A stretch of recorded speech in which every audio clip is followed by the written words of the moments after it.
नमस्कार। इतिहास की कुछ घटनाएं ऐसी होती हैं जो दशकों बाद भी उतनी ही चर्चा में रहती हैं। महात्मा गांधी की हत्या एक ऐसा ही बेहद संवेदनशील और जटिल मुद्दा है। आज के इस एक्सप्लेनर में हम किसी सुनी सुनाई बात या राजनैतिक विचारधारा की तरफ नहीं जाएंगे। सिर्फ और सिर्फ ऐतिहासिक दस्तावेजों और ठोस तथ्यों के आधार पर इस घटना की तह तक जाएंगे। बिल्कुल। और ऐसी कॉम्प्लेक्स हिस्ट्री को समझने का सबसे बेस्ट तरीका है सीधे ओरिजिनल सोर्स मटेरियल को पढ़ना। हमारा मकसद यहाँ किसी का पक्ष लेना नहीं है। हम सिर्फ उन दस्तावेजों के आधार पर ये एनालाइज करेंगे कि हत्या को जस्टिफाई करने के लिए जो तर्क दिए जाते हैं उनमें कितना सच है और कितना मिथक। तो चलिए सीधे इन दस्तावेजों को डिकोड करते हैं और सच्चाई तक पहुंचते हैं।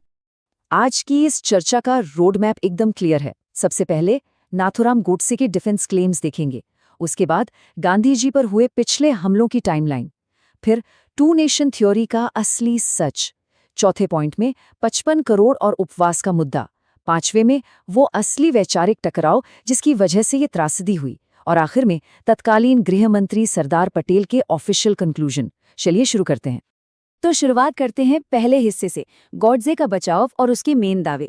जब भी इस टॉपिक पर बहस होती है तो हत्या को सही ठहराने के लिए कुछ खास तर्क अक्सर सामने आते हैं।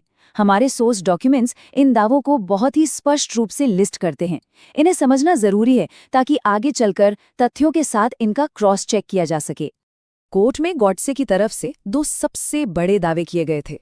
पहला ये कि देश के बंटवारे यानी पार्टीशन के लिए पूरी तरह से गांधी जी जिम्मेदार थे, और दूसरा बड़ा आरोप ये था कि गांधी जी ने उपवास करके भारत सरकार पर 55 करोड़ रुपए देने का भारी दबाव बनाया था। आज के इस विश्लेषण का मेन फोकस इन्हीं दो क्लेम्स को ऐतिहासिक रिकॉर्ड्स की कसौटी पर कसकर देखना है। अब आते हैं इस घटना की हिस्टोरिकल टाइमलाइन पर। यह हिस्सा एक बहुत बड़ा सवाल खड़ा करता है। अक्सर ये मान लिया जाता है कि हत्या का मेन रीजन पार्टीशन था, लेकिन हमारे सोर्स डॉक्यूमेंट्स में हत्या की कोशिशों की एक ऐसी डिटेल मिलती है जो पूरी तस्वीर ही बदल कर रख देती है। ओरिजिनल डॉक्यूमेंट्स एक बहुत ही चौंकाने वाला सच सामने लाते हैं। 30 जनवरी 1948 को जो दुखद घटना हुई वो अचानक किया गया या पहला अटेम्प्ट नहीं था। ऐतिहासिक रिकॉर्ड्स बताते हैं कि महात्मा गांधी की हत्या के टोटल 8 प्रयास हुए थे। जी हाँ, 8 बार। ये एक सिंपल फैक्ट ही आधे से ज्यादा गलतफहमियों को खत्म कर देता है। इस टाइमलाइन को थोड़ा ध्यान से समझना होगा। देखिए, 1934 में पुणे में उनकी कार पर बम हमला हुआ। फिर जुलाई 1944 में पंचगनी में गोडसे ने ही छुरे से अटैक करने की कोशिश की। सितंबर 1944 में वर्धा में फिर हमला हुआ, और जून 1946 में तो उनकी ट्रेन को ही डिरेल करने की साजिश रची गई। यहाँ एक बहुत बड़ा विरोधाभास है। ध्यान देने वाली बात यह है कि इनमें से आधे से ज्यादा अटैक्स पार्टीशन या 55 करोड़ का इशू पैदा होने से सालों पहले ही हो चुके थे। तो सीधा सा सवाल है, अगर हत्या का रीजन 55 करोड़ या पार्टीशन था तो 1934 या 1944 में जानलेवा हमले क्यों हुए थे? डॉक्यूमेंट्स क्लियर करते हैं कि नफरत इन तात्कालिक मुद्दों से कहीं ज्यादा गहरी थी। बिल्कुल, और यही कॉन्ट्रडिक्शन हमें तीसरे हिस्से की तरफ ले जाता है, टू नेशन थ्योरी यानी द्विराष्ट्र सिद्धांत का आगाज। अगर पार्टीशन का पूरा ब्लेम गांधी जी पर डाला जाता है तो इतिहास की किताबों में ये देखना होगा कि इस बंटवारे का बीज असल में किसने बोया था। चलिए डॉक्यूमेंट्स में इसकी असली जड़ें तलाशते हैं। जब इस टू नेशन थ्योरी के प्राइमरी सोर्सेज को खंगाला जाता है तो एक अलग ही सच्चाई निकल कर आती है। डॉक्यूमेंट्स के अनुसार भारत में इस थ्योरी का प्रपोजल बहुत पहले आ चुका था। 1930 में इलाहाबाद में अल्लामा इकबाल ने सबसे पहले एक अलग मुस्लिम स्टेट का आइडिया रखा था। और उससे भी इंटरेस्टिंग फैक्ट ये है कि 1937 में अहमदाबाद के हिंदू महासभा सेशन में वीडी सावरकर ने भी इस थ्योरी को अपना सपोर्ट दिया था। उन्होंने क्लियर वर्ड्स में कहा था कि हिंदू और मुस्लिम दो अलग राष्ट्र हैं। ये सब कांग्रेस या गांधी जी के सामने बंटवारे का मुद्दा आने से सालों पहले हो चुका था। और इसके ठीक ऑपोजिट सोर्स डॉक्यूमेंट्स प्रूव करते हैं कि गांधी जी ने आखिर तक पार्टीशन का जबरदस्त विरोध किया था। उन्होंने यहां तक पब्लिकली डिक्लेयर कर दिया था कि देश का बंटवारा उनकी लाश पर से होकर गुजरेगा। उन्होंने पार्टीशन रोकने के लिए कई ऑल्टरनेटिव ऑप्शंस भी दिए थे। ये ऐतिहासिक तथ्य उन सारे दावों को पूरी तरह कॉन्ट्रडिक्ट करता है जिनमें उन्हें पार्टीशन का मास्टरमाइंड या सपोर्टर बताया जाता है। पार्टीशन का सच समझने के बाद चलिए अब दूसरे सबसे बड़े क्लेम का एनालिसिस करते हैं, 55 करोड़ रुपए और गांधी जी का आखिरी उपवास। ये एक ऐसा टॉपिक है जिस पर शायद आज भी सबसे ज्यादा गलतफहमियां हैं, लेकिन सोर्स मटेरियल इस पूरे इंसिडेंट का डे बाय डे एकदम फैक्चुअल रिकॉर्ड पेश करते हैं। इन रिकॉर्ड्स के हिसाब से रियलिटी कुछ और ही थी। गांधी जी ने वो फास्ट स्पेसिफिकली दिल्ली में बिगड़ते कम्युनल हार्मनी को ठीक करने के लिए रखा था, पैसों के लिए नहीं। सबसे बड़ा प्रूफ ये है कि उपवास से जुड़े उनके किसी भी स्टेटमेंट में 55 करोड़ रुपए का जिक्र तक नहीं है। असल में हुआ ये था कि उपवास के तीसरे दिन जब उनकी हेल्थ तेजी से गिरने लगी तो इंडियन गवर्नमेंट ने एक इंडिपेंडेंट एडमिनिस्ट्रेटिव डिसीजन लेते हुए फंड्स रिलीज किए थे।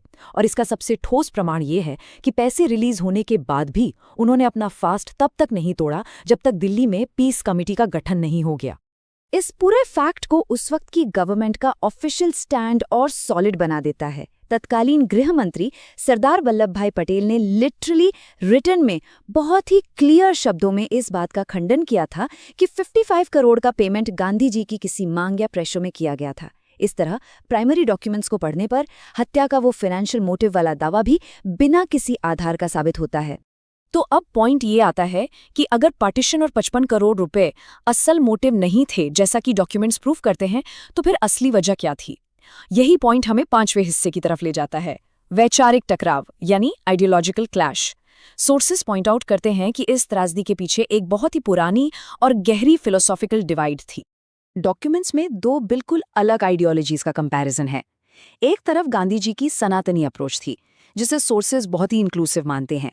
उनका पूरा फोकस छुआछूत मिटाने और हर धर्म, हर वर्ग को बराबर रिस्पेक्ट देने पर था। और ठीक इसके उलट उनके कट्टरपंथी ओपोनेंट्स का नजरिया था, एक ऐसी अप्रोच जो पूरी तरह से एक्सक्लूजन और रिवेंज पर बेस्ड थी, जहां माइनॉरिटीज को सेकंड क्लास सिटीजन के रूप में देखा जाता था। बेसिकली ये कुछ पॉलिसीज का विरोध नहीं था, बल्कि एक डीपली रोटेड आइडियोलॉजिकल फाइट थी जिसने इस एक्सट्रीम स्टेप की बुनियाद रखी।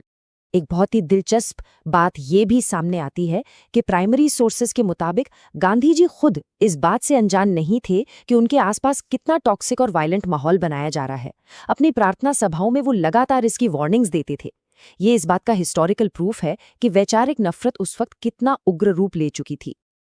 अब हम आते हैं इस एक्सप्लेनर के आखिरी और शायद सबसे इम्पॉर्टेंट हिस्से पर। किसी भी हिस्टोरिकल इवेंट को डीपली समझने के लिए उस वक्त की सरकार का ऑफिशियल टेक जानना बहुत जरूरी होता है। तो चलिए देखते हैं कि होम मिनिस्टर सरदार पटेल का इस पूरे मामले पर क्या ऑफिशियल कंक्लूजन था। ये फाइनल प्राइमरी सोर्सेस सच में आंखें खोलने वाले हैं। ये सीधे सरदार वल्लभ भाई पटेल के लिखे गए लेटर्स के अंश हैं। हत्या के तुरंत बाद टॉप गवर्नमेंट लेवल पर जो ऑफिशियल असेसमेंट हुआ था, ये डॉक्यूमेंट्स उसी का डायरेक्ट एविडेंस है। इन लेटर्स में सरदार पटेल के शब्द बहुत ही क्लियर और पावरफुल हैं। उन्होंने लिखा था, संघ के अग्रणियों के भाषण सांप्रदायिकता के जहर से भरे हुए होते हैं। इसी जहर के कारण गांधी जी की हत्या हुई। ये कोई नॉर्मल स्टेटमेंट नहीं था, बल्कि गवर्नमेंट ऑफ इंडिया का एक ऑफिशियल कंक्लूजन था। ये क्लियर करता है कि हत्या का कनेक्शन 55 करोड़ या पार्टीशन के किसी स्पेसिफिक डिसीजन से नहीं, बल्कि सोसाइटी में जानबूझकर फैलाए जा रहे आइडियोलॉजिकल एक्सट्रीमिज्म से था। इस पूरे एक्सप्लेनर के एंड में एक बहुत ही डीप सवाल निकल कर आता है। जब पॉलिटिकल रिटोरिक और सुनी सुनाई बातों को छोड़कर सिर्फ डॉक्यूमेंटेड हिस्टोरिकल टाइमलाइंस और प्राइमरी सोर्सेस को बेस बनाया जाता है, तो आइडियोलॉजिकल एक्सट्रीमिज्म को लेकर नजरिया कितना बदल जाता है ना? इतिहास को हमेशा फैक्ट्स के लेंस से देखना चाहिए। ये सोर्सेज हमें यही सिखाते हैं कि कैसे डॉक्यूमेंट्स की रोशनी में मिथकों को तोड़ा जा सकता है। इन हिस्टोरिकल डॉक्यूमेंट्स के पन्नों को हमारे साथ डिकोड करने